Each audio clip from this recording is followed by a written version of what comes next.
Weapon masteries and the cool combos that we can create using them might feel broken compared to what we had access to in 5th edition for martial characters previously. You'll have to judge for yourself whether these break your game or enhance it. But for me personally, I'm pretty excited for all but 2 of the combos I have to talk about today to land at my table. One of the things that I'm excited about most is the idea of using these weapon properties to create cool new magic items that might mix and match or change up how they're going to get used in play, or might reward a player who's doubling down on a weapon with a property that's a little less tasty, or for my own weapon properties that I might create in order to put out something unique and flavorful. They just give a lot of great prompting for firing up my imagination. Anyone who's ever used a random table in Dungeons & Dragons knows the value of a good prompt. But there's a way of getting those prompts that is somewhat controversial in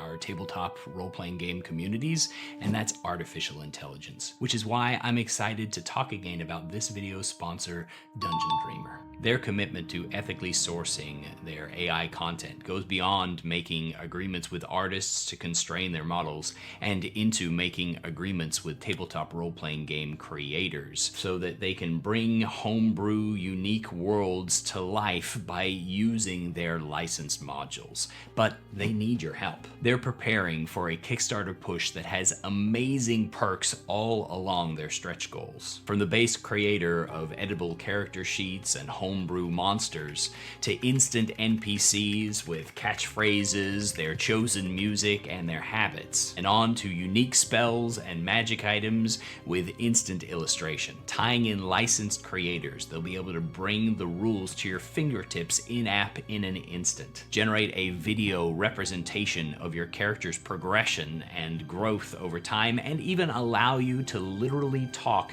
to your character or NPC in order to get their point of view. If you enjoy a good prompt and like the idea of an ethical, integrated system that can help you run and play the best game of your life, then check out Dungeon Dreamer on their Kickstarter pre-launch page or go talk to them directly on their Discord. You'll find the links in all the usual places. First though, we're going to go over weapon masteries and give them a ranking for their general use. I'm going to use a simple 5-star rating system because when I tried to use a fancy system for subclasses, it didn't necessarily land quite as well, though I personally think the video still turned out pretty good. You can judge for yourself. Anyway, 5 stars in this ranking system means that it is always good and always better than every other option. None of them are getting this ranking, just as a spoiler. 4 stars means that it's optimal in some situations, but pretty much always good regardless. 3 stars might still be optimal in some situations, but there are some situations where it might not be a great choice, even if it's largely a good property. Alternatively, it might be alright or good all the time, but never the optimal choice. 2 stars means that it might sometimes be alright, but most of the time it's kind of bad. And a 1-star ranking means that this is pretty much always bad, and there's pretty much never a time that it's worth taking this particular option. If you have another choice, pick another choice. But feel free to take this as a personal challenge and drop a comment below with when you think that this property would be always the best choice. I don't mind being proven wrong, and I'd be excited to hear about it. Let's get to it. The first of the properties is Cleave. If you hit a creature with a melee attack roll using this weapon, you can make a melee attack roll with the weapon against a second creature within 5 feet of the first that is also within your reach.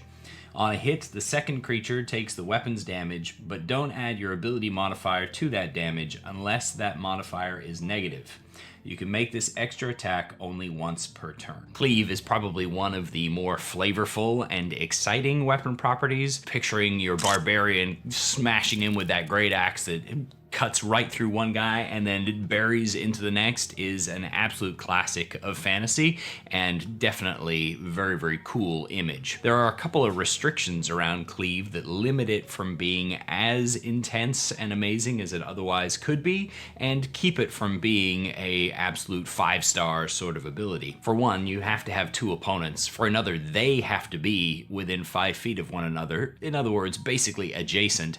And then you have to also be within range of both of those targets, which at low levels or with most of the cleaving weapons typically means that you have to be right up in their grill, adjacent to both of these guys who are also adjacent to one another.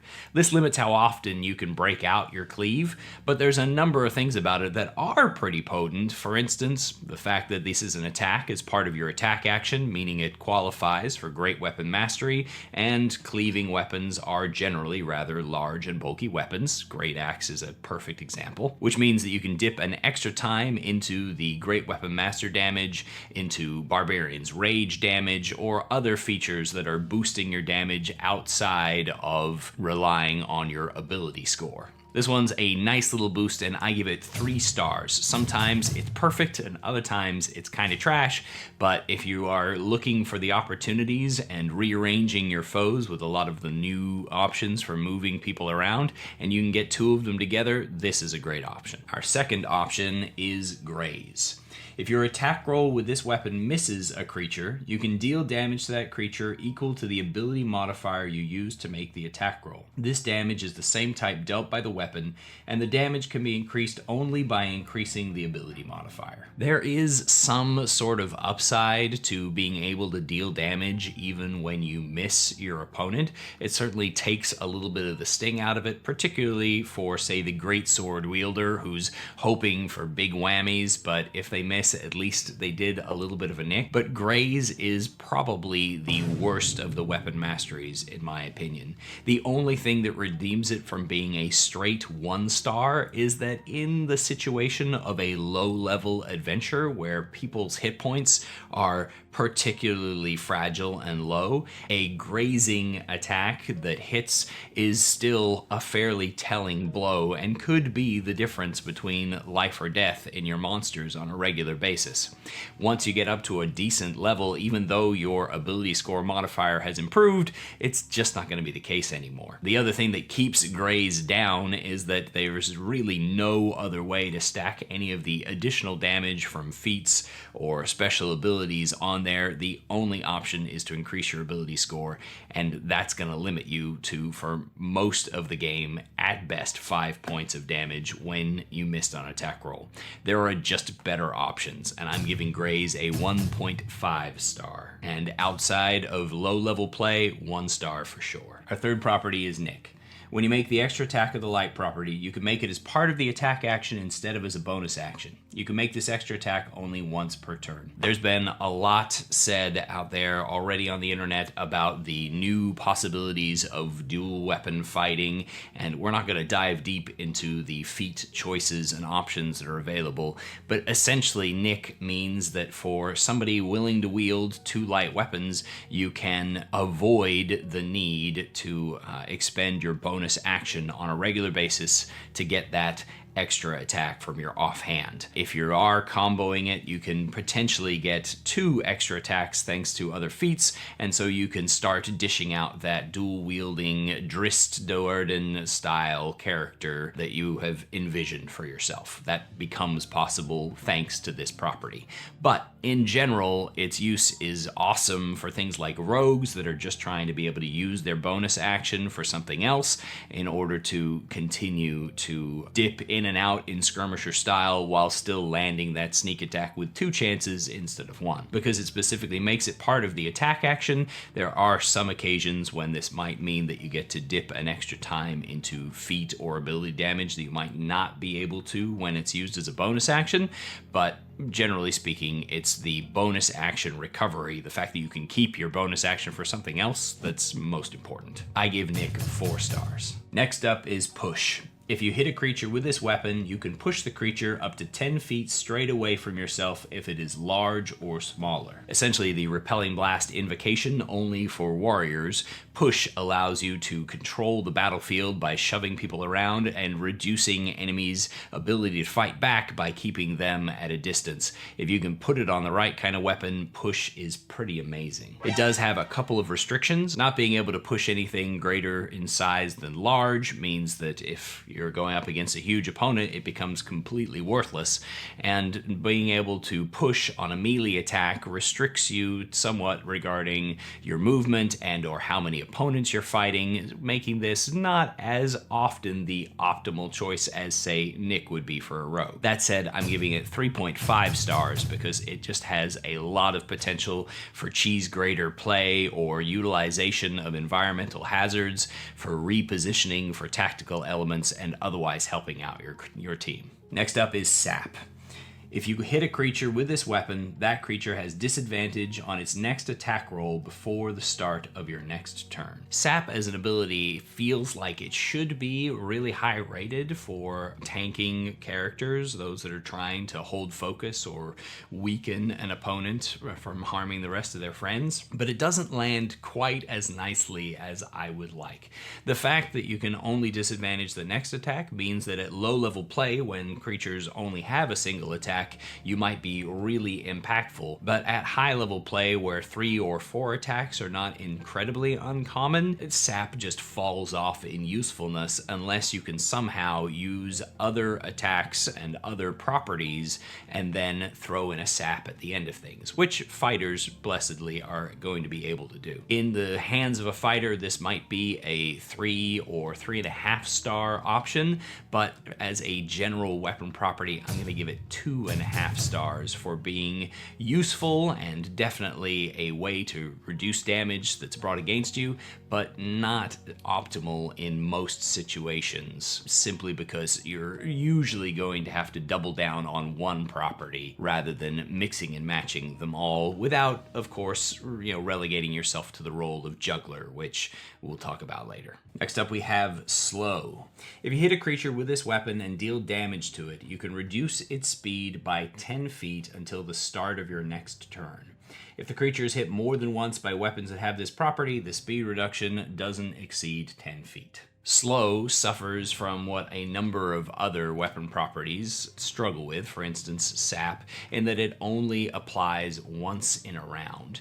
Reducing speed by 10 feet can be impactful in certain situations, but it's not going to be your optimal choice every single time unless you are building some kind of strange wonder build around keeping people at bay and have control over how fast your opponent is moving, or they fall into those certain categories.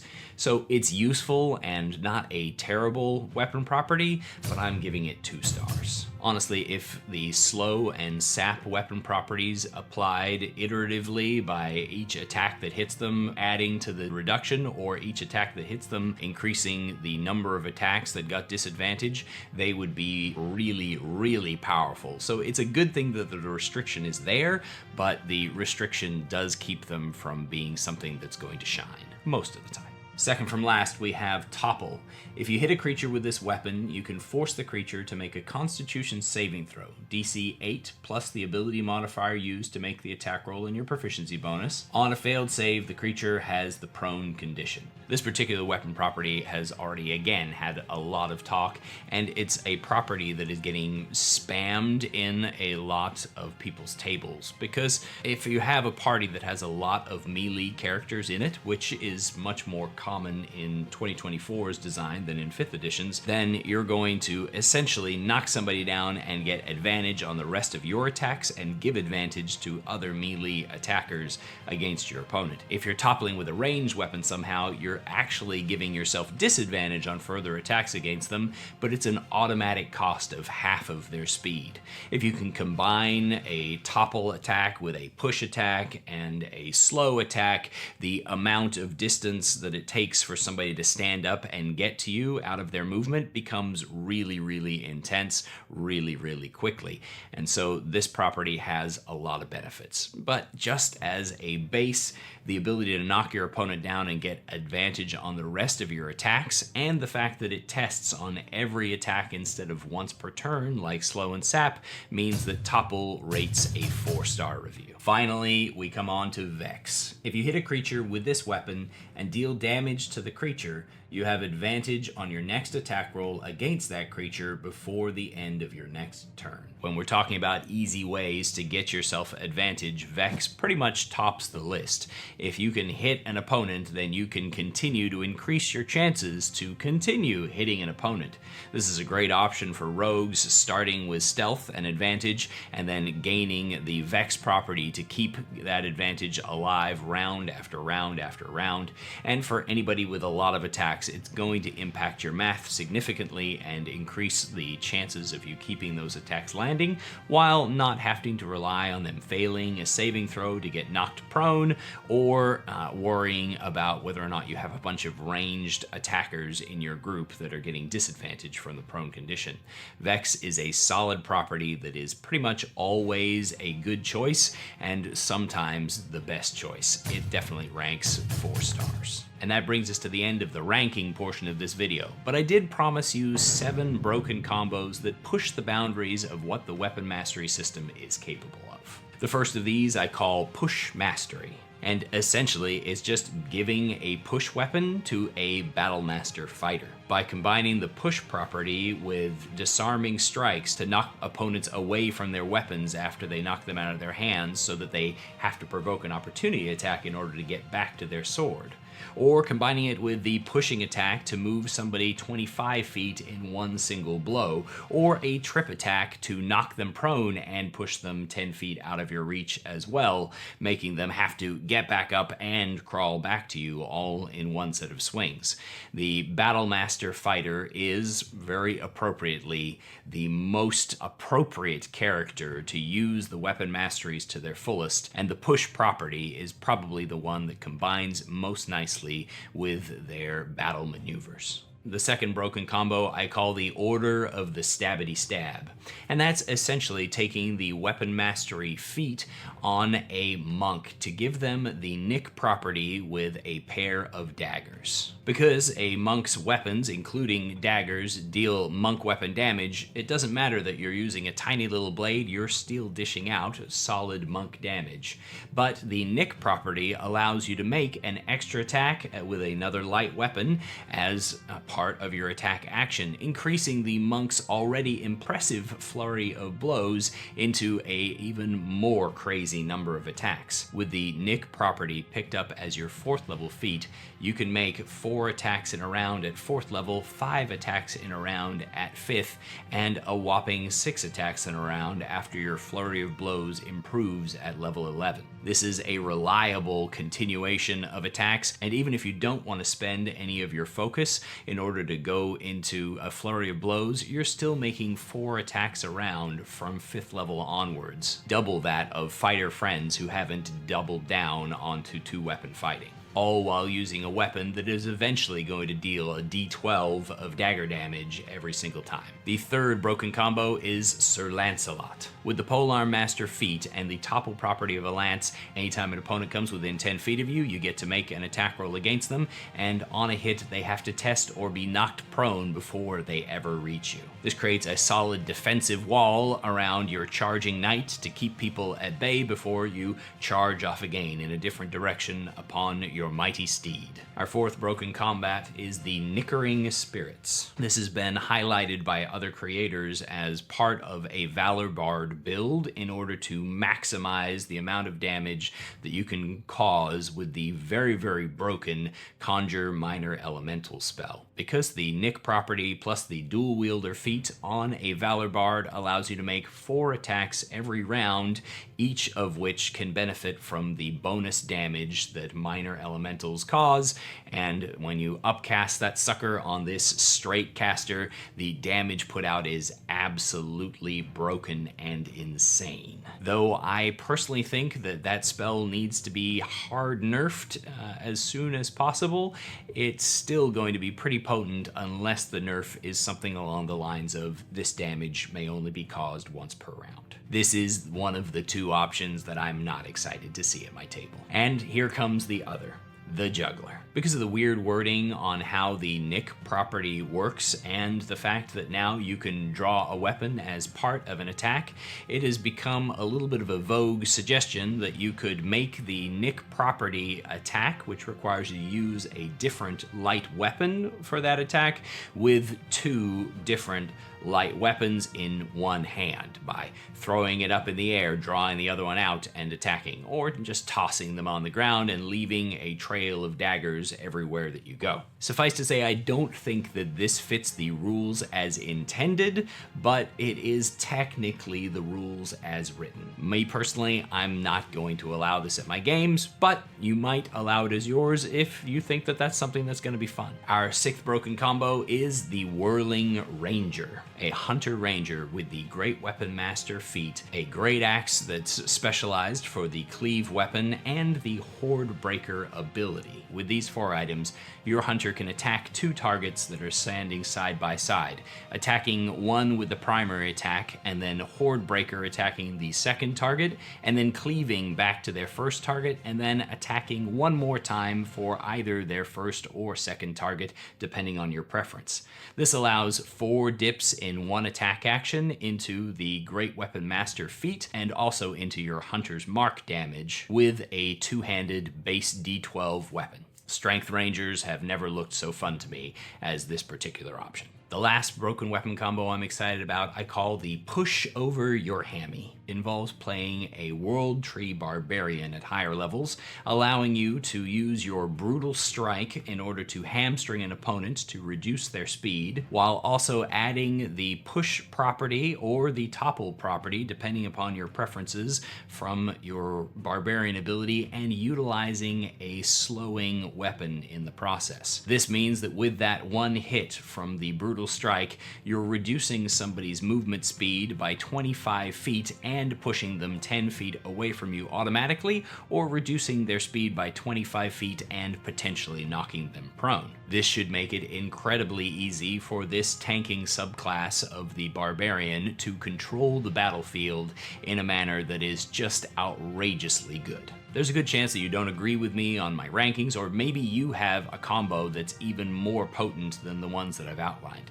I'd love to hear about those. I'm on a bit of a quest to hit 10k subs by the end of the year, and if I do, you're the one that gets the perks. So don't forget to subscribe and like and share and do all those good things so that we can get a homebrew one-shot recording, a series of parodies with my granddaughter Jayla Bell, and a community hangout party so that I can say thanks and we can play some party games and have a good time. Until then, don't forget to check out Dungeon Dreamer on Kickstarter and on their Discord. And here's a little bit of video of my cats being, cats. Thanks for watching. Happy adventuring.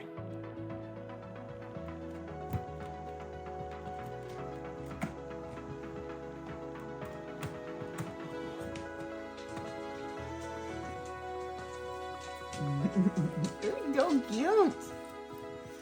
Oh.